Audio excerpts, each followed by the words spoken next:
How did you get this up and running so quickly, and how big can you expand it to be? Well, first, thanks for having me on, Lawrence. Good to see you again. The way we were able to mobilize quickly is that I happen to have an existing infrastructure with the organization core.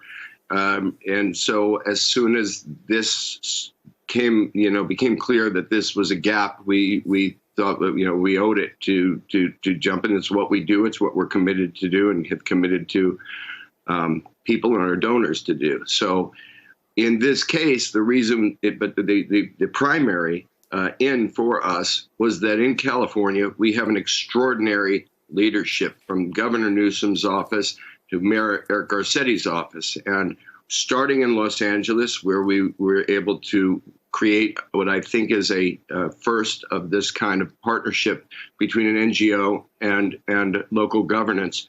Mayor Garcetti's office with the Los Angeles Fire Department had already been doing sites, but this took principal high skill set emergency responders out of the station and off the streets.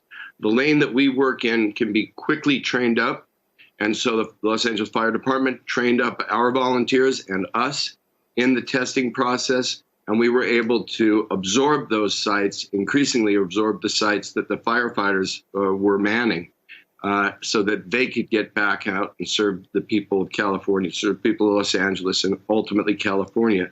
And now we are moving and expanding statewide in collaboration with the governor's office. Leadership and communications is everything.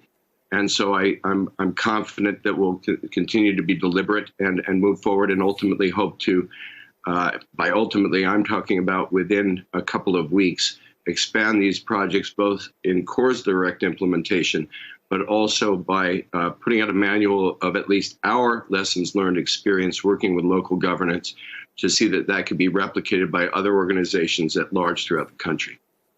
And Sean, what about the supply of testing that we need both in Los Angeles, beyond Los Angeles, the state of California, and the country? Well, I think we should be talking about supplies at large. The PPE issue is without PPE, you have no proper testing. This is one area in terms of the national strategy, the federal guidelines that we really need now. And I think if President Kennedy could say in 10 years we'll get a man on the moon, that it would be an extraordinary and doable legacy for the current administration to really put a Herculean effort into the Defense Production Act initiatives, so that all of these stockpiles, in terms of immediate need, could be fulfilled, and also so that we could end the day prepared for the next such event in the way that we weren't today. Sean, if we continue going the way we're going, with the president basically saying it's up to the governors doing their best, you jumping in, volunteers like you jumping in, how far away are we tonight from getting 300 million people tested in this country? Well, that's, I would be lying if I said that I was particularly optimistic that was going to happen. The other thing is, to be quite frank, testing is as valuable as the isolation or quarantine that the person who has been tested offers following it before they get their results. If you have contact between your test and your results, then your results are in question.